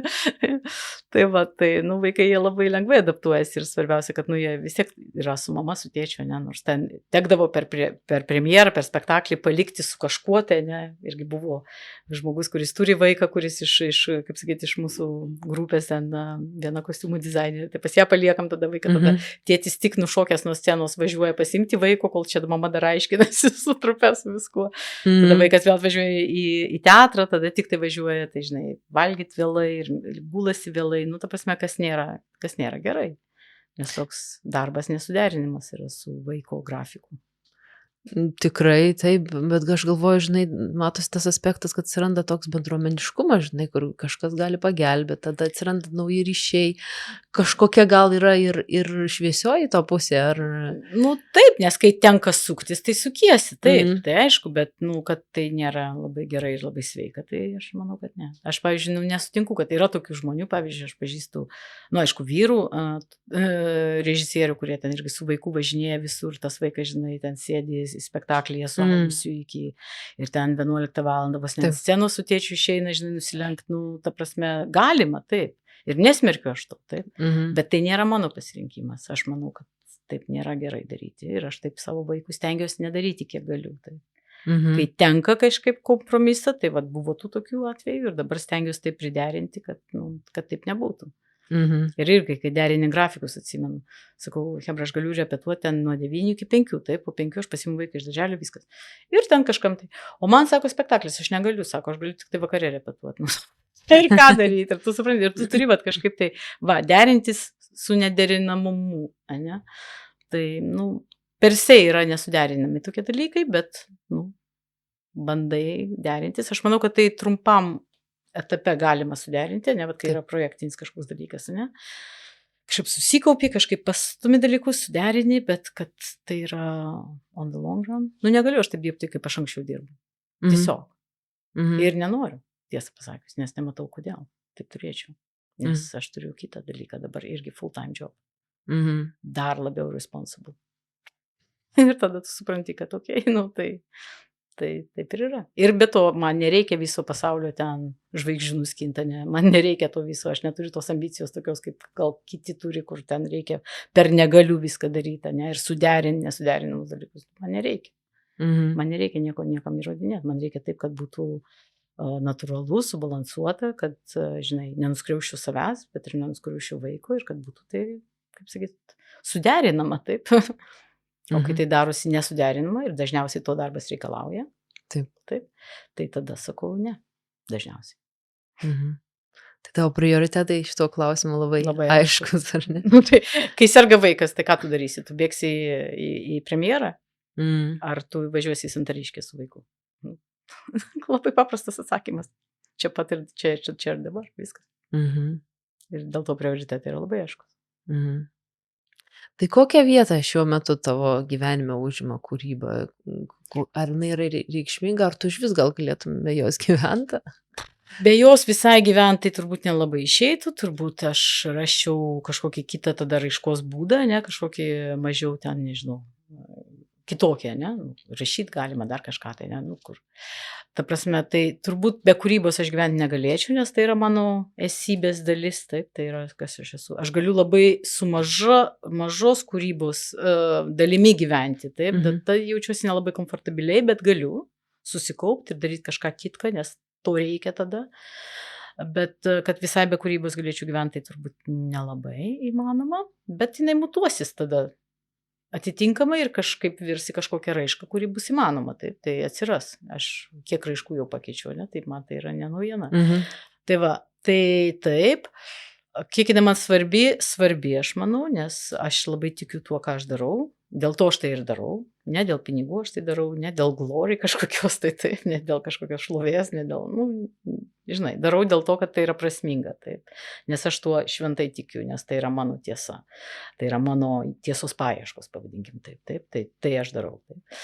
Ir tai yra prasminga, tuo dalintis yra prasminga, aš gaunu tuos atsiliepimus iš žiūrovų, kai tu jau sakai, nu, paskutinį kartą aš tokiam sąlygom ir tikrai, nu, viskas, dedu kryžių, daugiau tikrai nebedarysiu, nebegaliu, taip negalima, viskas, pažadu, vyrui pakartoju, kad viskas paskutinis šitas. Ir tada, žinai, ir vėl, sako, ką tu čia darai, sakau, nu, paraišką ir aš, nu, sakau, taigi pasakė paskutinį, sakau, nu, palauk, bet, sakau, tokia idėja gimė, sakau, toks geras darbas, sakau, taip reikalinga, paklausyk, nu, sako, nu, jo, bet, sako, o kaip tu, ir vėl repetuoti, ir vėl su laisvai samdomais, sakau, nu, nežinau, kaip čia reikės, sakau, reikės su kažkokia trupe jau kalbėti, nu, sakau, nu, kažkaip tai žiūrėsi mane. Tai jo, bet sako, moteris ten, žinai, kai pagimdo, tai joms ten išsitrina atmintis, ne, ir jos ten nebeturi to baisaus trauminio prisiminimo, taip, ir dėl to jos geba vėl gimdyti, taip. Tai man šito vietoje neatsitiko, taip, neišsitrynė ta atmintis, viską aš puikiai atsimenu, gimdyti gyvenime daugiau negimdysiu, čia faktas yra. Ir neįsivaizduoju, kaip taip galima sveiko proto žmogui tai daryti antrą kartą. Bet vat su spektakliu man tas atsitinka. Aš padarau spektaklį, aš turiu tų traumų, va tiek, ne, ir kažkaip tai jos man paskui laiku einat išsitrina iš smegenų. Taip, ir aš vėl galiu iš naujo imtis to paties, taip, ir vėl kentėti, ir vėl ant to pačio grėblio atsistoti. Taip. Vėl tas pačias problemas, kaip sakyt, su tom problemom kovoti. Bet šį kartą, jeigu tu gali apie tai kalbėti, nežinau, bet kiek mačiau iš tavo Facebook'o, kad šį kartą tai bus projektas galbūt, kuris ir integruos net ir tavo vaiką ar vaikus apskritai. Čia pirmą kartą keičiasi man dalykas. Aš tikrai esu labai ne mama medžiaga, taip, labai ilgai aš tos motinystės ir nenorėjau ir labai sąmoningai. Ir nu ir nesu ta tokia, žinai, vat, kur ten būna mamytė labai, ne? Nu, bandau the best I can, bet nesu tam sutverta toks jausmas. Tai va, ir vaikai man anksčiau buvo iš vis, nei man įdomi ta auditorija, nei čia mano iš vis, jeigu kas apie vaikus pradėdavau kalbėti, aš tiesiog apsisukdavau ir išėjau. Ne mano, čia yra visiškai. Aišku, vaikui atsiradus gyvenime viskas keičiasi, taip, ir tenka mokytis ir nagrinėti ir visą ką, ir tu negali iš to pabėgti, taip sakau, nėra nei išeiginių, nei atostogų iš to darbo. Taip, tai, bet kas atsitiko, kad kai tu su vaiku dirbi ir kai tu lavini, aš dabar pradėjau irgi vaikščioti visus vaikiškus spektaklius, anksčiau gyvenime aš nevaikščiodavau vaikiškus spektaklius, net kaip kolega, taip, giliai neįdomu. Dabar, kadangi vaikas yra žiaurus teatralas, taip, ir reikalauja iš manęs, mama, kada einam į lėlės teatrą, sakau, gerai, tu pasižiūrėsi, kodėl dar nematei repertuarą. Ir einam, tai aš dabar jau patapau tokia vaikų, nu, sakykime, vaikiškų spektaklių kritikė, taip, nes esu peržiūrėjęs maždaug visus repertuarus, ne? Ir tada pradėjo tokia kibždėti mintis, ko aš gyvenime sakiau niekada. Jau ko nedarysiu, tai vaikams aš ten neįrašysiu knygučių, nei kursiu spektaklių, ne mano čia žanras visiškai. Ir iki šiol tik tai suaugusiems ir kūriau visą laiką. Ir kai vaikas sako, tai mama, ką tu ten darai tam teatre? Sakau, nu ten suaugusiems, sakau, tai negalima iš tų spektaklių žiūrėti. Nes paskutinis buvo ypač toksai labai ne vaikams, N18, ne, tai sakau, nu negalima tų spektaklių žiūrėti. Ir tada va, toks atsirado irgi mano scenografės trupulė irgi pasufleruotas dalykas, mes dirbom ties to projektu Meat Factory ir tada jis sako, kodėl jau nepadariu, žinai, butonę pritaikiu, žinai, vaikams. Sakau, nu, kad butonė labai vaikams, nors sakau, judesys, tai judesys, sakau, čia, žinai. Nu, sakau, reikėtų pagalvoti, aš kaip ir galvoju ten apie kažką, tai vat, tokias dirbtuvėlės turėjau vieną kartą su vaikais, žinai, kur labai fainai praėjo man netikėtai, nesitikėjau netgi. Ir va tada pradėjo kirbdėta mintis ir tai, ką aš norėjau daryti, va taip, nu, ne tai, kad forsuotai, bet taip konceptualiai, kaip galvojau. Nieko, man ten nesigavo, žinai, galvoju, ai, nu gerai, nieko šiandien ir nedarysiu, viskas gerai. Ir tada staiga einu miegoti vieną naktį, bandau užmygti ir negaliu užmygti, ir eina vaizdiniai viens po kito ir aš ir taip bandau užmygti ir šitaip, ir tada metu aš tą užsiėmimą atsikeliu vidurį nakties, nueinu, užsirašau, kitą rytą žiūriu, praktiškai spektaklis susidėliojas, aha, tada sakau, nu gerai, tada reikia galvoti apie kas čia, kaip čia taip, ir tada žiūriu konceptas, viskas aiškiai gulasi. Nu ir toks labai fainas ir iš to, vat, kas dabar mano vaikui yra įdomu, į ką aš irgi esu įsitraukusi, ne, ten jiems viskas įdomu, ne, visokie vabaliukai ten, gyvūniukai, 100 klausimų, kodėl, į kuriuos tu atsakymų nežinai ir turi greitai googlintis, nes nežinai, kaip ten iš tikrųjų yra, kiek ten dantų sraigė turi ir kas ten vyksta. Ta prasme. Na tai va, ir taip, ir kažkaip tai tokia gimė idėja, tai dabar paraiška paduota, fingers crossed, we'll see what happens. Labai įdomu. Kai užsiminėjai apie tokią mintį buto daryti vaikams, tai aš pagalvojau, kad nu, mano dukrai turbūt irgi labai patiktų. Nes vaikai, jie kaip nebūtų keista, jeigu suaugę gal turi dar tų tokių priešankstinių kažkokių nusistatymų, jiems kažkas yra gražu, kažkas bjauru, kažkas patogu, kažkas nepatogu kalbėti, nu vaikams tų temų iš vis nėra. Tai jie visiškai yra buto, nes jokių tabų pas juos nėra, taip, jokių bjaurų, gražu nėra, taip, viskas yra tiesiog. Ir jie žymiai paprasčiau ir natūraliau žiūri į dalykus, į kuriuos mes taip sureikšminam ir nebeturim paskui kaip apie juos kalbėti, pavyzdžiui, ten mirtis ar dar kažkas, ne? Jie labai natūraliai tai priima, iš gamtos, pavyzdžiui, ne? Ir jie nesistebi taip kaip mes. Nu, pavyzdžiui, mes žiūrėjom ten dokumentinį filmą ir ten, žinai, apie kažkokį vabzdį, neatsimenu pavadinimo tiksliai, kuris ten, žinai, maždaug, kai išsirita ten tie mažyliai, jie paskui suvalgo mamą, žinai. Nu, ta prasme. Nu, man tai yra the most grotestiškas dalykas, makabriškas, wow, koksai, wow, protų nesuvokiamas. O kažkaip vaikų yra, nu taip yra, nu kažkaip truputėlį keista, bet nėra kažkokios dramos, supranti, tai jie ir mirtį priima labiau natūraliau, nes tai yra gyvenimo dalis, taip, užkoduota, jie nesureikšmino to taip, tik tai aišku reikia tos kalbos surasti, kaip apie tai kalbėti. Ir aš manau, kad, nu, vat, ir buto, kai mes nevengiam tų temų, tai aš manau, kad galima rasti tą kalbą kažkaip tai, kuri yra ir vaikams suprantama. O judesys, matai, ta estetika, tai jinai yra, nu, ir vaikams, ir suaugusiems. Aišku, yra ten to, pavyzdžiui, lėtumo tokio, kur, žinai, reikia susikoncentruoti, bet jeigu tu išdėstai dramaturgiškai, žinai, eigą spektaklio, tai aš manau, kad yra tų momentų, kur vaikas gali labai susikaupęs, labai, kaip sakyt, stebėti kažkokį labai lėtą intensyvų veiksmą irgi. Žymiai, taip pat kaip ir suaugęs. Tai, nu, čia dramaturgijos eiga, kaip susidėliota, ne, kaip padaryti tai taigų, kad tai būtų įtraukiantis dalykas, ne, kaip jie galėtų tame vos nedalyvauti, ne, ir ta prasme, ir vat, kaip tai padaryti. Nu, man tai didžiulis iššūkis gyvenime nesudarius, tai vat, pati savo susigalvoju, tai žinai.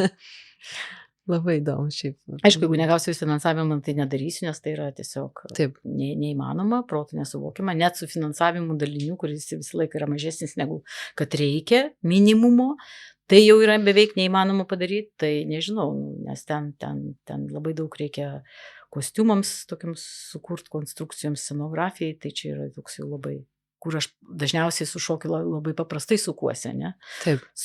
Iš popieriaus pasidarom kostiumus ir galime daryti kažką, tai čia kitoks truputėlį aspektas, tai, nu, sakau, žiūrėsim, kaip bus. Bet man tai didžiulis iššūkis, nesakau, ir buto pirmą kartą vaikams, nors jie kaip ir reaguoja tai visai ok. ir kaip tai padaryti, kad vat, jiems būtų įdomu tokiai publikai, kur aš dažniausiai dirbu su suaugusiais, taip, tai, pažiūrėsim. Dar norėjau tavęs paklausti apie tavo kūrybinę bendrystę su vyru ir nuo ko jinai prasidėjo. Labai įdomi man ta istorija, kaip žmonės susipažįsta, iš kur atranda vienas kitą. Susitikom mes backstage, kaip sakyt, persirengimo kambaryje, vienam festivalyje Amsterdame. Jisai buvo pakviestas ten ir aš buvau pakviesta, tai aš kadangi buvau vietinė, tai aš atvažiavau su dviračiu, ne, su visa savo manta. Jisai atvažiavo iš Prancūzijos su mašina ir mes susitikom persirengimo kambaryje. Ir kažkaip pradėjom bendrauti, sakau, jo, The Dancing Boy, ne, ta prasme, čia žiūrėjau programoje, ne, bet aš jo nepažinojau, bet jisai buvo labai žinomas, kaip yra, ne, ypatingai tam segmente, pavadinkim. Ir jo, tada jis pamatė, ką aš darau scenoje, aš pamačiau, ką jis daro scenoje, mums labai tiko ir patiko, o po to, kai mes padarėm viską scenoje, tada mes pradėjom šokti, kaip sakyti, pratesime, ne, dūzgėse, ir labai susibendravom, labai atsirado daug tų sąlyčio taškų, ir vat kažkaip tai taip ir susitikom, o bendrystė kūrybinė prasidėjo irgi čia pat, ta prasme tokie jau mes žmonės, ne, kadangi jisai kompozitorius, taip, ir atlikėjas, ir šokėjas, ir dainininkas, taip, tai labai toksai kaip sakyti, su daug briaunų menininkas, taip, daugiabriaunis žodis. O aš irgi, ne, ir performances, ir pati kurių konceptus, ir pati atlieku, ne, ir visą ką, tai vat kažkaip mes susijėm iš karto ir toks buvo kažkoks noras kažką tai padaryti, ir aš turėjau tada rezidenciją Amsterdame, kur galėjau daryti kažkokį dalyką, ir vat labai mes taip sakau, klausyk, o jeigu čia va šitaip, ne, o gal mes šitaip, o čia vat būtų labai įdomu, vat būtų su flamenko, kaip čia mes galėtume. Ir iš karto gimė toks spontaniškas, ganėtinai spontaniškas performances, kurį vėliau mes tobulinome ir jis išaugo į keletą, ne, serijų tokių ir pavadinom Not a Love Story. Keistai. Aišku, apie dviejų žmonių santykius, bet ir ta prasme, ir mes jį parodėm kažkokį vieną ekstrakčiuką Amsterdame, paskui dar Kyoto darėm, Paryžiuje ir va taip po truputėlį vystėm, paskui jis įsivystė į spektaklį ir paskui netgi į tokį jau šokio teatro spektaklį, kurį pristatėme Auros festivalyje. Jo, tai tokia pradžia buvo jau. From Not a Love Story performance. Ir kaip jums sekasi draugė dirbti? Ar visada viskas rožėm klota, ar vis dėlto yra ir sunkumų? Na, ganėtinai lengvai, nes mano vyras yra tiesiog idealus. Ne, jis nuostabus žmogus, jis tikrai labai, labai geras menininkas ir labai toks intravertas ir labai savo srity pasinėręs. Tai kas link kompozitoriaus, tai aš dažniausiai dirbu su juo, taip, tai labai paprasta irgi aš pasakau savo viziją, konceptą, jis turi visišką carte blanche, to prasme visiškai daro savo dalyką, aš jo visiškai pasitikiu, kartais tik tai kažką reikia susikoreguoti ten dėl kažkokių techninių smulkmenų, dėl kažko tai. Tai šito vietoj tai labai paprasta viskas. Na, jau scenoje, kai reikia dirbti, kai kažką tai, jeigu aš režisuoju ar choreografuoju, tai ten jau tokių būna dalykų, jis labai mėgsta repetuoti dalykus, aš labiau tokia ekspront, tai jo, jeigu aš kažką keičiu, tai ten būna tokių truputėlį. Šiaip dirbti su juo iš tikrųjų labai lengva. Labai lengva, bet dirbti ir gyventi ir viską daryti kartu, aš manau, yra ganėtinai, atsiranda tos tokios trinties, pavadinkim, taip. Tai, bet turbūt daugiau buitiniam lygmenį negu vis dėlto tam meniniam, ne? Kažkaip kūrybiniam mes mažiau tų trinčių turim negu buityje, tam būtų keista. Jo, bet šiaip gerai, bet sakau, čia jo dėka, nes aš čia nelabai prisidedu prie to, bet jisai kažkaip labai sugeba, jis toks žmogus, kad jisai dirbo projektuje, ne, projekto, koks tai bebūtų. Ir dabar, pavyzdžiui, rašė muziką Kosovo baleto spektakliui, tai per nuotolį. Tai jis Kosove nėra, jis ten net ne į vieną repeticiją nevažiavo, jie jam atsiunčia, žinai, maždaug video kažkokios repeticijos, jisai pasikalba pokalbis video su režisierium, su choreografu, su dramaturgė, jisai parašo, nusiunčia, kažkokiu gauna komentų, kažką tai pataisiu. Ir va šitai, išleido puikiausią premjerą, visiškai nuotoliu, Vilniuje, žinai, būdamas, Kosove įvyko premjera, žinai. Tai jisai labai tarnauja projektui, jis labai įsiklauso, jisai labai neturi jokio ego, kaip sakyti, kažkokių žaidinių, ne, jam visiškai neįdomu, jam yra svarbu, kad projektui būtų geriausias rezultatas. Jis labai moka prisiderinti ir daro savo darbą tiesiog exceptionaliai gerai, ta prasme, tiesiog jis yra pro, ne, tai tada labai lengva su tokiu žmogum dirbti, nes yra visiškas profesionalas, nėra jokių įgų, narcisizmo jokio, ne, ta prasme, ir jisai dirba projektų ir ieško, peržengia per savo komforto, kaip sakyti, ribas, ieškodamas, kas yra geriausia tam projektui. Tai toks labai jau, toks žmogus jisai yra. Mhm. Ir darbas turbūt toks, kai tu esi kompozitorius, o ne režisierius. Režisierius, tai jisai nori viską suvaldyti, sukontroliuoti, žinot, kaip čia kas turi būti, ir ten kiekviena smulkmena gali būti dramas, taiga, ne? O jam pasako, kad va čia reikia kažką pakeisti. Ir jam gal atrodė labai gerai muzikaliai tą melodiją, bet jeigu projektų reikia čia kažką pakeisti, jis ir pakeičia, žinai. Nes čia jis nesau kūrė. Kai jis sau kūrė albumą, jis tada jau taip pats savo režisierius, o čia jisai prisitaiko. Ir labai irgi lengva žmogus dirbti, labai toksai empatiškas, labai, kaip sakyti, tolerantiškas, labai išlaikytas, ne? Tai su tokiu žmogu labai paprasta dirbti. Kaip jam patinka Lietuvoje gyventi ir dirbti, nes jis pakankamai daug ir Lietuvoje šiuo metu daro darbų. Daro, jo, nes, taip atsitinka, nors kažkaip lietuviai vis tiek neįsisąmonina iki galo, kad jisai yra čia, yra available kažkaip taip, bet, okei. Bet kas, kaip sakyt, pagauna, tai taip, tada atsiranda vieną dalyką padaro, aišku, vėl kviečiasi kitur, ne, vėl kažkur padaro, kažkur parašo garso takelį, tada kiti kviečiasi, taip, tai po truputėlį tas užsipildo, žinai, dalykas, jo, kaip bebūtų keista. Nors jo pragyvenimo šaltinis vis tiek yra Prancūzija, Vokietija ar dar kažkur Europoje, taip iš čia jisai nepragyvena iš tų visų projektėlių, ne? Tai čia tokie daugiau tiesiog smagu, ne? Ir kadangi jisai yra čia šalia ir jam įdomu su vietiniais menininkais dirbti, bet pragyventi jisai vis tiek turi važiuoti ir dabar jis yra Varšuvoje, taip koncertuoja, ne Lietuvoje.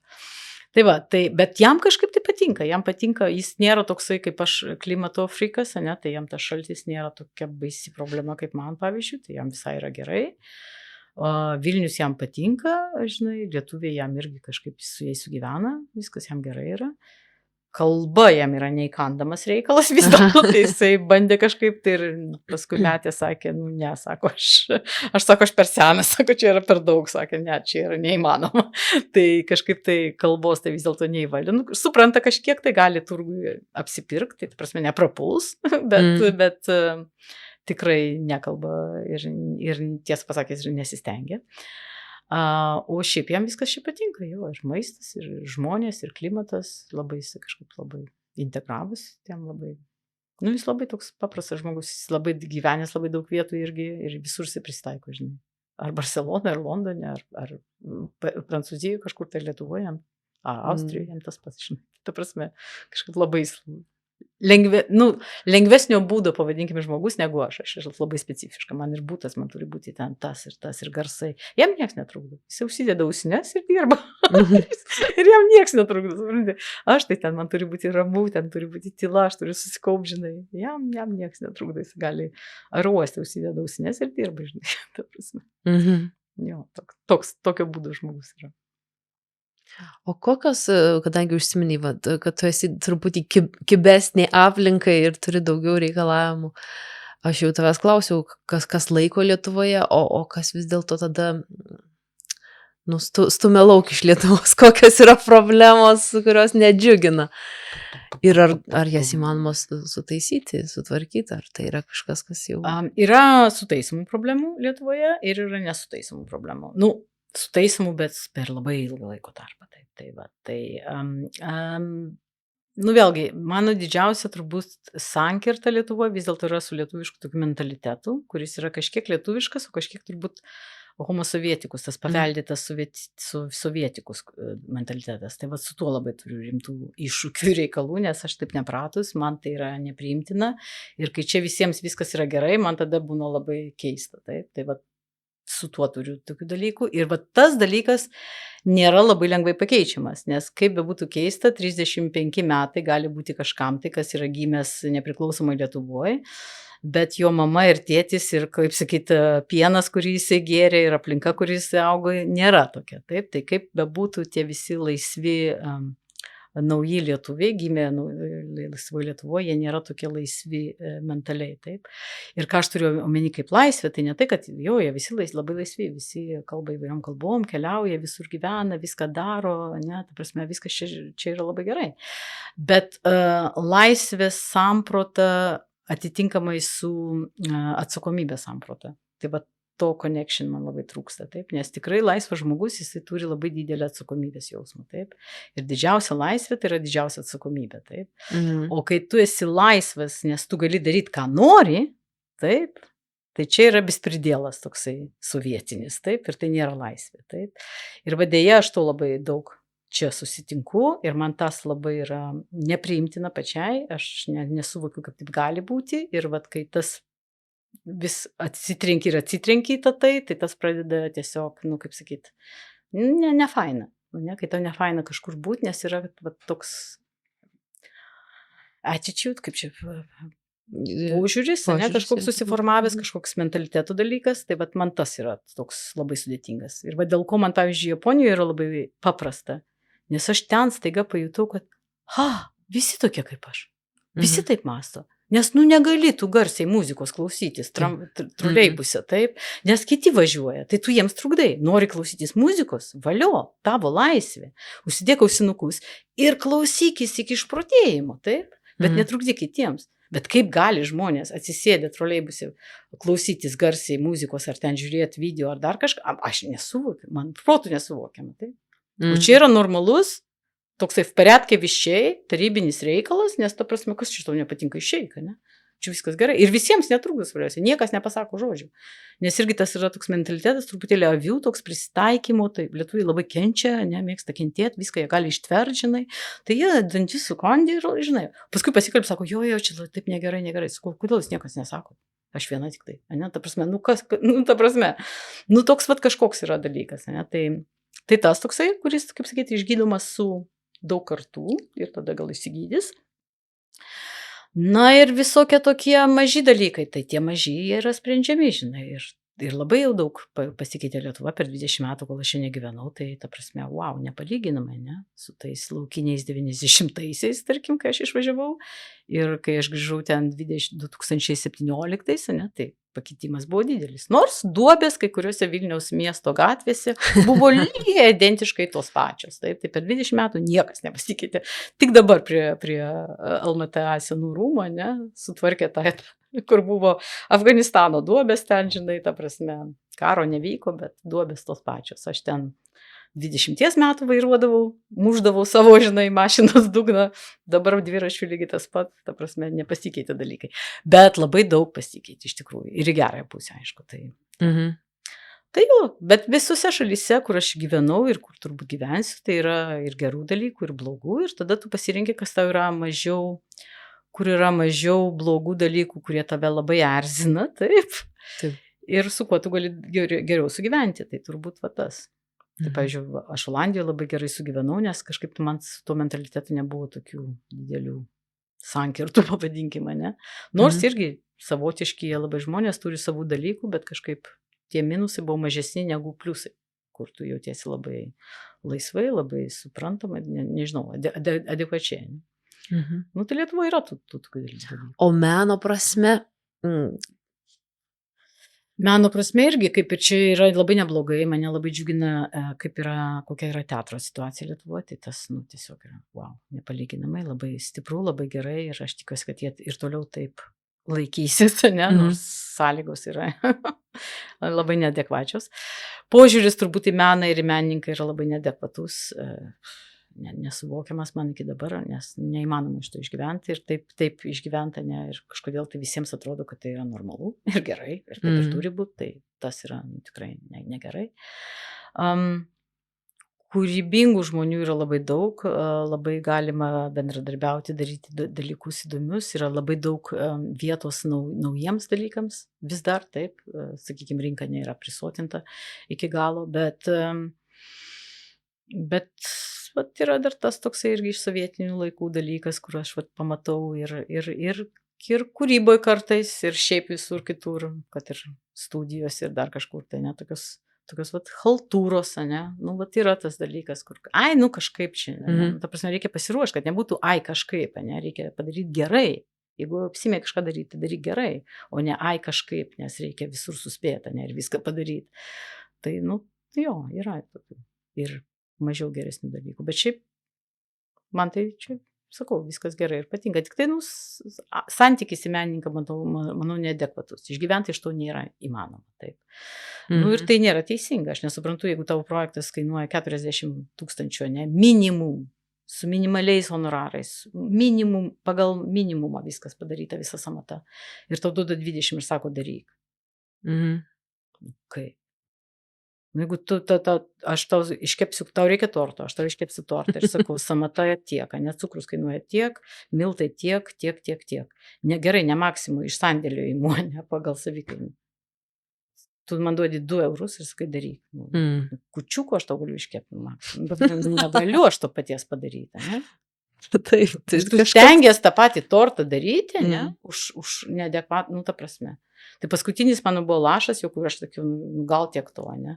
Tai buvo tas didysis sezonas Lietuvos, Prancūzijoje. Jesus Christ, toks susireikšminantis vietinis lietuviškas dalykas, kad tiesiog, ir kaip jis organizuotas buvo, tiesiog, trūksta žodžių. Bet vienas dalykas, gerai, laimėjom konkursą, wow, koks pripažinimas, ne, tavo spektaklis yra atrinktas, ne, dalyvauti, kaip smagu, ne, wow, tave pasirenka valstybė važiuoti, reprezentuoti kultūros, ne, svetur, kaip puiku, ne, ir duoda tau 11 žmonių komandai savaitį laiko Paryžiuje 8 000. Nuvažiuot, apsigyvent, atsivežti scenografiją, repetuot, pasidaryti viską, ta prasme. Čia nereikia būti nei režisierium, nei buhalteriu, kad supras, kad tai yra nesąmonė visiška, taip? Ir tada sakau, gal jūs patys eikit, aš taip pėsčiom į Paryžių neįsiu su scenografija nugaros, dėl to, kad Lietuvą atstovausiu, aš ten esu šokusi visose scenose, man ten viskas yra gerai, žinai, ta prasme, atidaviau šiuose atgal tuos 8 000, sakau, darykit, ką norit, ta prasme, čia reikia sveiko proto būti. Tai va tokie yra neadekvatus dalykai. Jie turi būti taisomi kažkokiu lygiu, taip. Ir kai nevalstybininkai turi konkuruoti su valstybiniais teatrais, taip, kur ateina režisierius, turi 3 mėnesius, taip, turi visus aktorius etatinius, turi apšvietėjus etatinius, ten visus kostiumus, padaro spektaklį. Ir tu, be patalpų, be repeticijų, be nieko, neturi kažkur tai ieškoti, kas tau ką padaro, už kokius kainas, taip, viską susivežiuot pats kažkaip ir irgi padaryti, ne. Ir pagal tos pačius kurparilius esi, žinai, lyginu, ta prasme, neadekvatu. Kaip įdomu, žinai, nes kai gyvename mes turbūt visi šitom sąlygom ilgą laiką nebematom paprasčiausiai, atrodo normalu. Turbūt. Aš atsimenu, man buvo krikštas, aš dar tik tai iš Paryžiaus, ne, tik čia grįžusi, ne, mane pasikviečia, irgi Vesta Grabštaitė, ne, stato musicalą, ne, čia su choreografija, aš kaip choreografė, žinai, kartu su Gyčiu Vanausku, žinai, ir ten maždaug repeticija, pusė šokėjų nėra. Ir aš sakau, kur šokėjai? Sako, jų nėra, jie užsiėmė. Sakau, kaip tai užsiėmė, kaip tai jų nėra? Sakau, taigi repeticija. Ai, ne, tai jie negali. Tai davai, tu repetuok, sako, su menamais. Man buvo pirmas toksai dalykas. Kaip aš su menamais šokėjais repetuot turiu, ta prasme, tai? Ok, Sikamsa, nes pasirodo taip yra, ne? Nes visi freelanceriai, jie visi ir visur dirba ir tada jie multitaskina ir kada gali jie repeticija ateina, kada negali jie neteina, taip. Lygiai taip pat ir tie solistai, ne? Ten, kartais jie ateina į repeticiją, kartais jie ten koncertą turi, tai negali būti repeticijai. Ir man buvo kažkoks toks, žinai, po Paryžiaus buvo šokas, kaip tu gali tokiam sąlygom dirbti, čia ne kažkoks amačiur, žinai, būrelis, kuris, ta prasme, iš kažkokio biudžetėlio, ne, ten palėpiai savo daro, žinai, kostiumus iš popieriaus, ne, čia, ta prasme, dideli pinigai, didelės investicijos, ne, rimtas projektas, prodiuseris, visą ką, ir va toks dalykas, kur maždaug ten sinchronizuota choreografija su 20 šokėjų, tu repetuoji maždaug per premjerą vos ne pirmą kartą. Nes iki tol jie nesusirenka visi, nes yra su menamais turi repetuoti. Man tai buvo kažkoks, tai žinai, šaltas dur. Ir jie visi mane žiūri, tipo, kas čia tau yra, kas šito. Kas tau yra, o aš ten blaškausi, maždaug pribėgu prie vieną, sakau, plapalą, kaip čia taip galim, sakau, tai kur, tai gal, ir jie visi žiūri, man, tipo, kas tau yra, ne? Dar toks irgi lietuviškas reikalas, čia nežinau, man tai buvo kosmosas. Repeticija laukiu visu, ne, kažkas vėluoja, taip. Tada aš pasiimu telefoną, galų galę skambinu, sakau, kur tu esi? Ai, tai aš kamštyje. Maždaug, toks savaime suprantu, ne tu paskambini man, neatsiprašai, nepasakai, kad aš labai atsiprašau, vėluoju, neapsiskaičiavau, esu kamštyje, tai palaukite manęs, ne, 20 žmonių laukia. Aš skambinu, man sako, tu aš kamštyje, kur čia maždaug, kur tu čia suki galvom, tuoj būsi. Ta prasme, kaip taip gali būti, ne? Nu, tokių yra variantų, tai jau.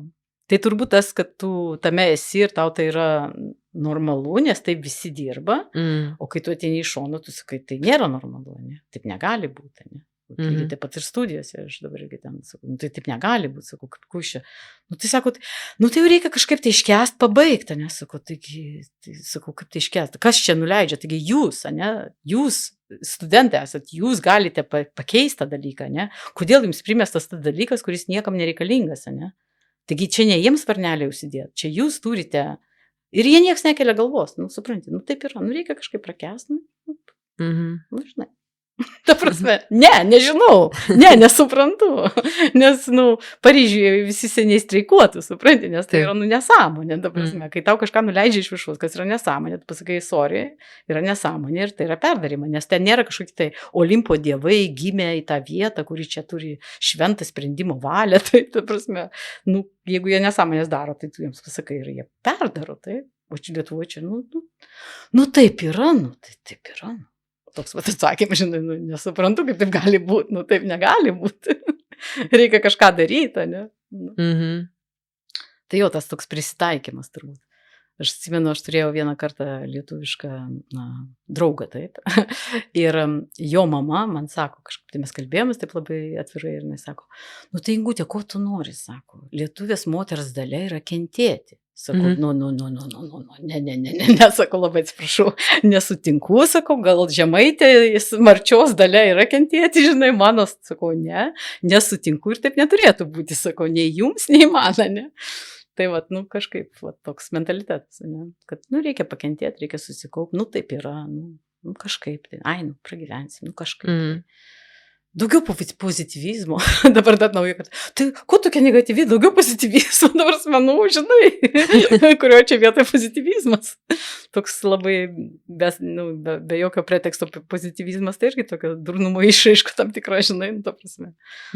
Kai reikia kažką tai keisti, reikia imtis dalyko, ne, ir susivokti jau, ne, tiesiog, Arba, susikaupkim, arba pozityvizmas toksai, žinai, čia viskas gerai, tai pažiūrėk į gerą pusę, kaip viskas gerai yra, nu, žinai, yra dalykų ir kažkur tai tarpa, ne?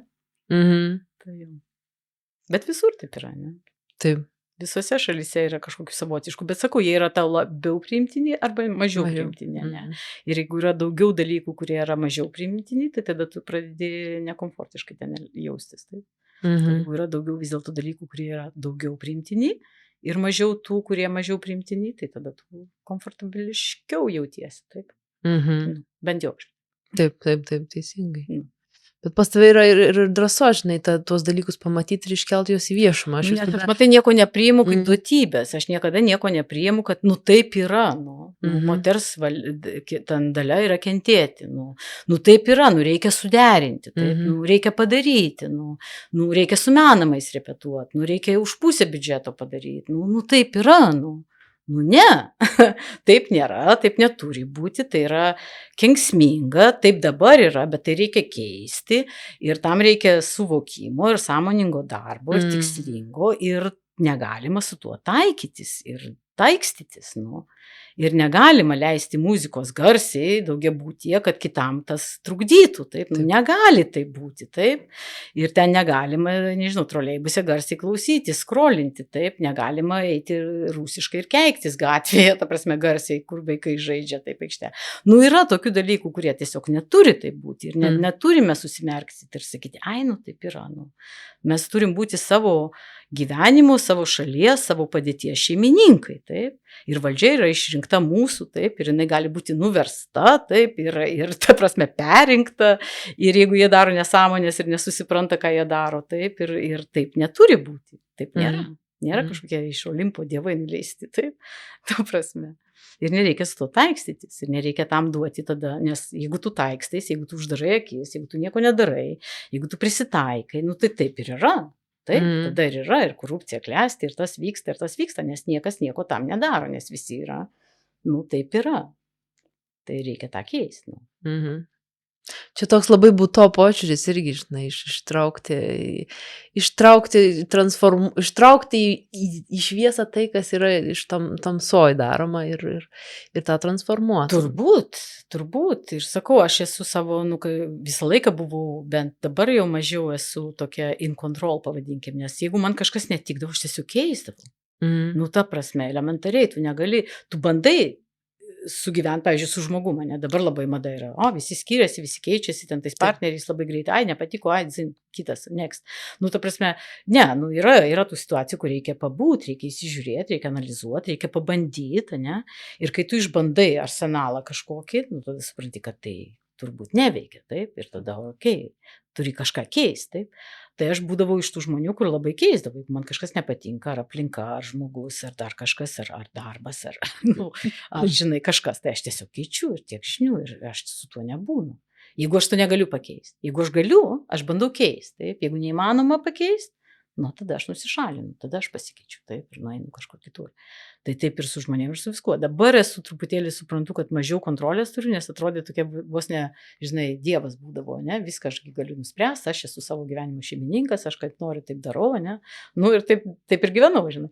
Bet dabar yra dalykai, kur, yra vaikas, ne, yra kažkokie kitokie veiksniai, kur tu jau tikrai nelabai gali ką pakeisti, ne, tai, taip sakai, kaip čia dabar taip gali būti, ne. Ir aišku, yra tokie ir nuo tavęs nepriklausomi dalykai, kaip ten, nežinau, lygos, dar kažkas, ne, tokie, kur tu tikrai nelabai ką gali pakeisti, bet, tu ką gali pakeisti, tu bandai pakeisti. Arba tada, jeigu jau nesikeičia taip, tai tada kardinaliai keiskis tu, ne, kažkaip tai. Nes tu gyveni, tau turi būti komfortabilu ir tau turi būti gera, o ne dėjuot, padėjuokim, ne, ir vėl toliau važiuokim. Ta prasme, tai, tai reikia tai pasidaryti, kad nereikia dėjuot, nes gyvenimas labai trumpas ir, žinai, reikia kiek galima geriau gyventi. Teisingai, aš sutinku, nors gal ne visada ir pati išdrįstu, reikia pripažinti.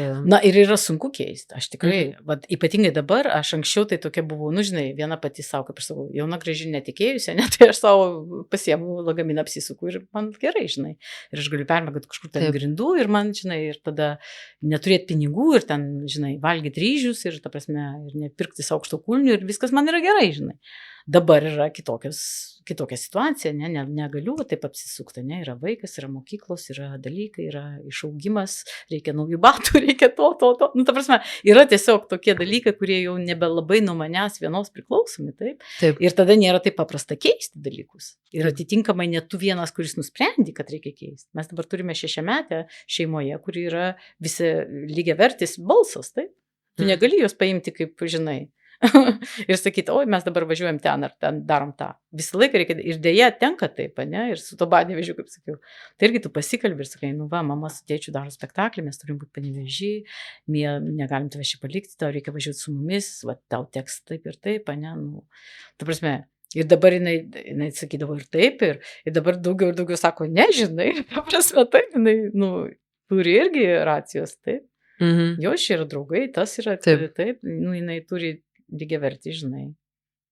Aš jau nebegaliu nuspręsti, kaip man yra geriausia. Taip. Ir dėja reikia labai daug ko ir paaukoti, ne?